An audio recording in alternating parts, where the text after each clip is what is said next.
All right, Alexander, let's talk about the energy, oil, gas, economic situation going on in Europe and Russia, the world, really. What do we have? We have an oil price cap. We have a gas price cap. We have we have revelations from Transneft, I believe. Is it Transneft? That's right. Yes, Yeah, Transneft. that Poland and Germany they're ordering a whole bunch of oil from Russia from the Druzhba Yes. pipeline. But boy, are they Yeah. ordering all kinds of Russian oil. So next Yeah. time people in Poland or or Germany fill up their car, Yeah. you're going to be helping Putin's war Yeah. machine. But it just goes to show that these EU countries they say one thing, but they Yeah. need the oil. They need the Yeah. oil and they need the gas. And you also have the narrative that the ruble is plummeting. It's fallen by 20%. Well, my take on this is, and I said this 7, 8 months ago. We said this many times.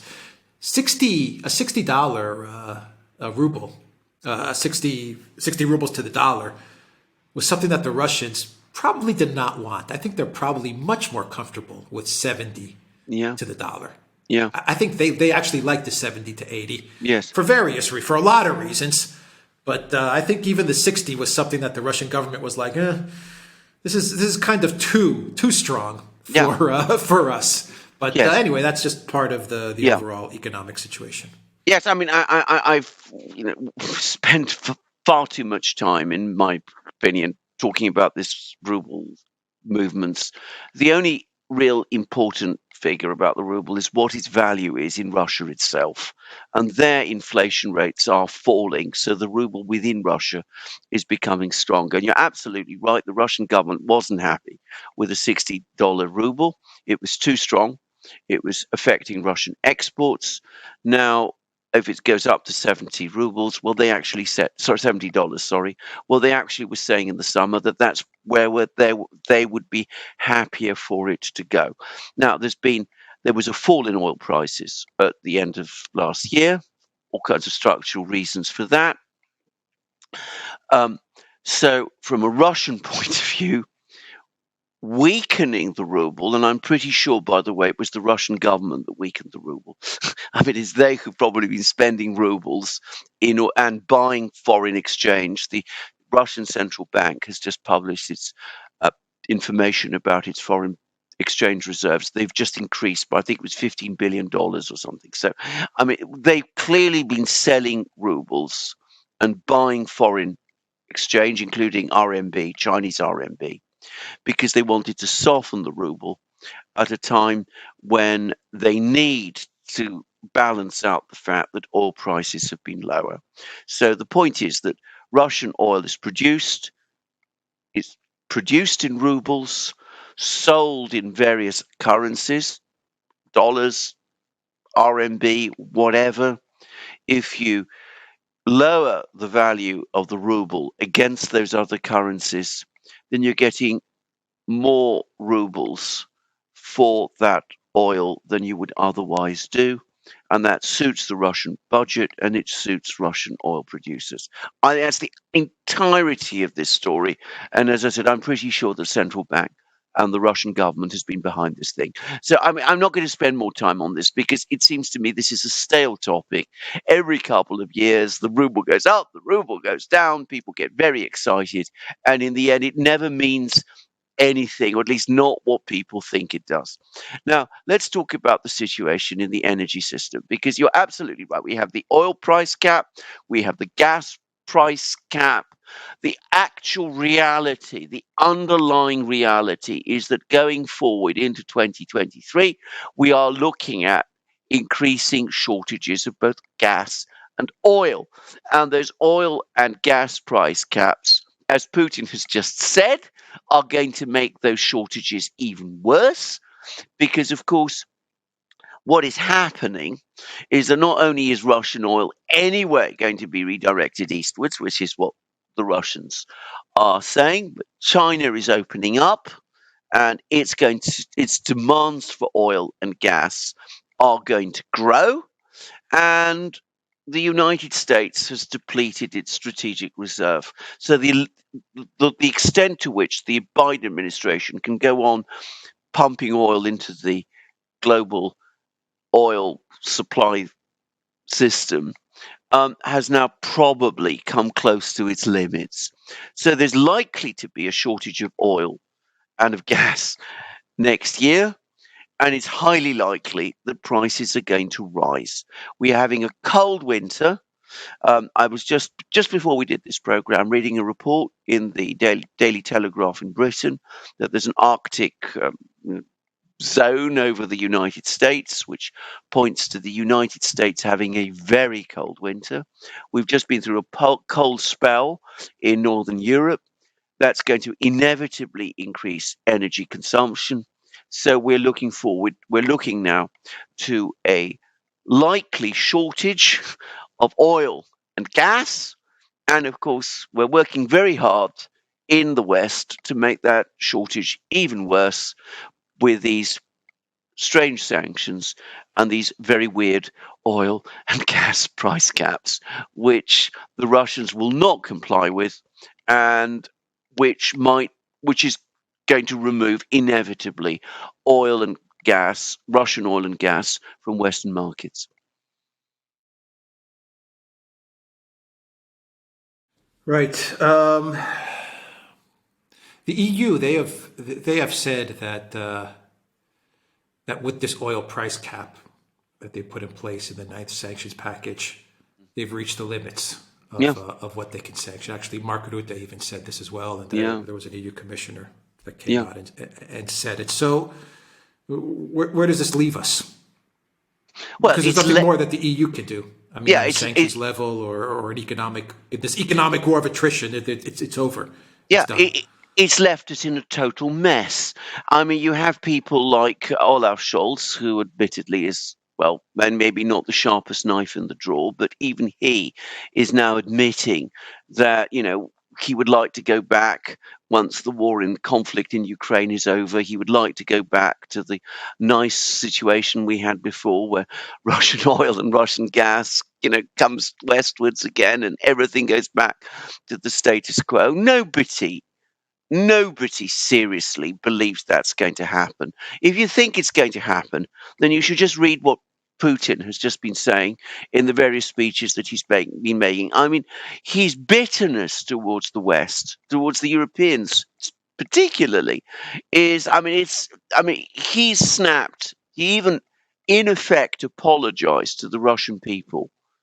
People haven't picked this up, but he even, in effect, apologized to the Russian people in front of the military at the Collegium of the Russian Defense Ministry. He said, I tried repeatedly to build good relations with the West, with the Europeans, and I failed. Because it's impossible. Because these people will never accept us. They don't regard us as civilized people. They don't want us in their so-called civilized world. So there is no going back to the situation which existed before. And I think that's a done thing now. I think we will never get oil and gas being supplied to Europe from Russia in the way that it was. But even allowing for that, by trying to impose these price gaps, we've made things worse because there's internationally traded oil and gas, which comes from Russia.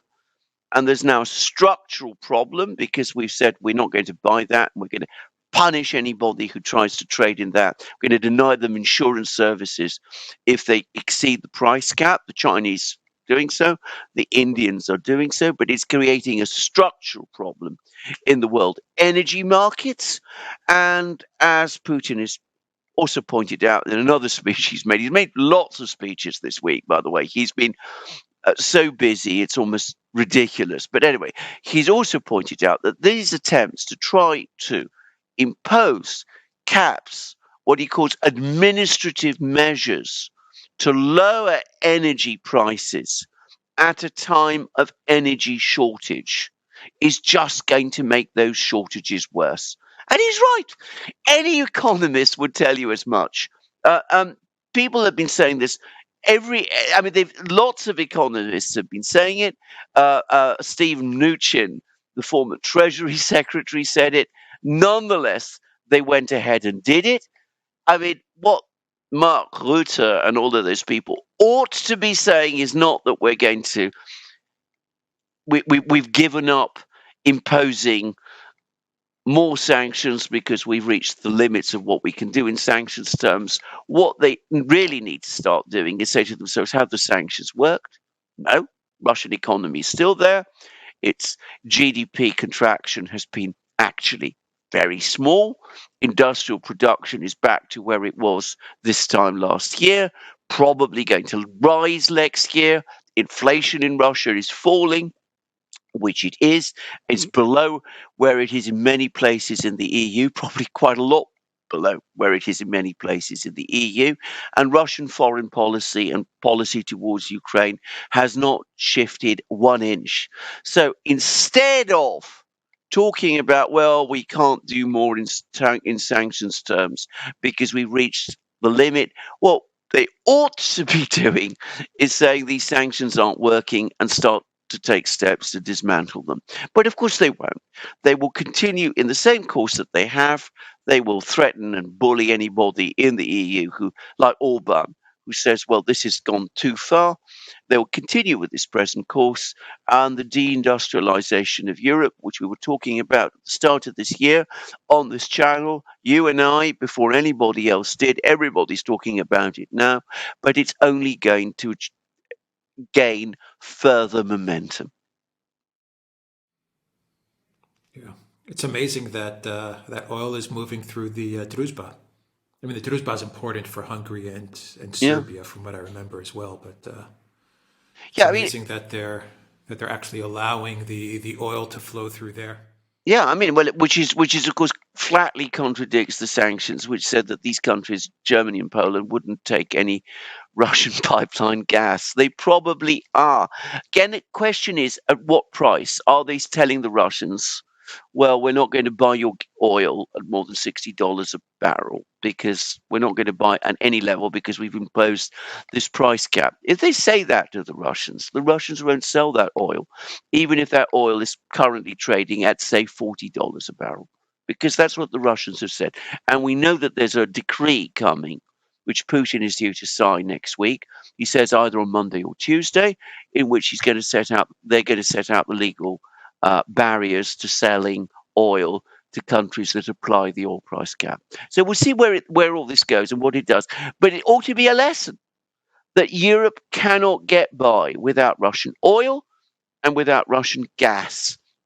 It ought to be a further lesson to the West. If you start interfering in this way with energy markets, you're only going to create massive problems for yourself. All the facts point to a big increase in oil and gas prices next year. There's even reports now that without gas flowing from the Russians, the EU is going to run out of gas very quickly next year. But what do? Show any sign of Yeah, changing course? None. well, no. Well, they're hoping for regime change in Moscow. That's what Yeah, they're. no, absolutely, That's their absolutely, strategy. absolutely. They're That's their hoping strategy. they're But praying to whatever demonic forces they pray to, so that they can get some sort of regime change in Moscow. But I'm just looking at a Reuters article which says PM Meloni urges Italians to turn off the lights in solidarity with Ukraine. What a disappointment she absolutely, has become. But that's the point. The point is that it's what you said. The EU, they're going to use this. Let's fight Putin by turning off the lights thing. So that's how they're going to gaslight their people. If people actually yeah, buy into that, well, okay, what can we say? We have a bridge to sell you. But the point in all this is that I think, and we've been saying this for a while, they'll probably eke out this winter yeah, through these little gaslighting schemes and turning off the light here and centers where you can warm yourself up in Germany there and all these types of things, rolling blackouts. They'll probably eke out this yeah. winter. Well, But indeed. 2023, Europe's got a big, big, massive problem. Absolutely, to which they have no answer and no plan. As you said, the only thing they can do is keep their fingers crossed and hope that Putin runs under a bus, that someone in the Kremlin moves against him, that all of these any one of these most unlikely things will happen. I mean, but that's what Western policy has been reduced to. I mean, hoping that something will turn up. There's a character in one of Charles Dickens's novels, Mr. Micawber, who says this. He goes into debt and he says, "Oh, it's all right. Something will turn up. I'll get by somehow," and he ends up in prison. Well, in terms of the people of Europe, might be worse. I mean, I read a report. I don't know whether this is true or not, by the way. I'm seeing all kinds of reports. There was a report in Bloomberg, which I briefly believed. Well, I did believe when I read it, which was that Russian oil exports have crashed by 54%. And somebody who is extremely authoritative contacted me privately and told me that's not true. That's complete nonsense, and provided me with a lot of data which said that that's absolutely not true. But anyway, you're getting all these sort of reports, all of these kind of things. I don't know why, by the way, if Russian oil exports really had crashed by 54%, it would be a good thing. But anyway, that's what they have. They hope something will turn up. Somehow there'll be a magic bullet that will kill the Russians off, and we'll be back where we were in 1995, piling into Russia, buying up its oil, buying up its gas, setting up our factories there and doing all those things, and all will be well. It's not going to happen. I mean, I don't see how it can happen. And as I said, I did read this report that energy consumption in Europe has now fallen by 20% already. Now, that's not consumers doing what Mrs. Maloney wants, which is switching off their light bulbs. I doubt very many people will do that, by the way. It's a sign that Europe is falling into a very severe industrial recession indeed, because that's where the energy savings, those big energy savings, must be coming from. Yeah. All right. Yeah, I read that Bloomberg article as well, but they also failed to mention, or maybe they did mention it in the article, I forgot, but they failed to mention that Russia has quadrupled its exports to like China, India, Turkey, all of these countries as well. So I mean, they sort of maybe in Europe they're not consuming Russian oil, but they did mention it, but as has been explained to me, and thoroughly and in a very detailed way, the entire basis upon which that article was based on false data. I mean, an absolute misunderstanding of the data. The data that they were using and looking at doesn't actually say what Bloomberg thinks it does. So even though it got published in places like Zero Hedge, it was simply wrong. Yeah. Do you remember what part was wrong with it? Oh, lots. I mean, lots of things. I mean, movements of tankers, movement of ships. Brief? Well, briefly. I mean, also they severely underestimated problems, bottlenecks in some Russian ports, and they also misunderstood a lot about tanker movements, which were not at all in the way that Bloomberg seemed to think it was. I say that they misunderstood the data. Well, of course, maybe they did misunderstand it, and maybe something else. Maybe it was one of those articles. Maybe they didn't. Exactly, yeah.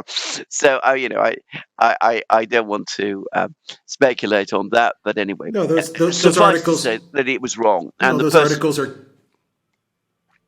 No, go on. No, I was just going to say those articles are good for Ursula and all of these EU people, because it makes it seem like, our sanctions are working. You see, look what Bloomberg wrote. Yeah, exactly. That's exactly right. Anyway, all right, the Duran.locals.com. We are on Rockfin as well, and go to the Duran shop. 10% off. Use the code Good Day. Take care.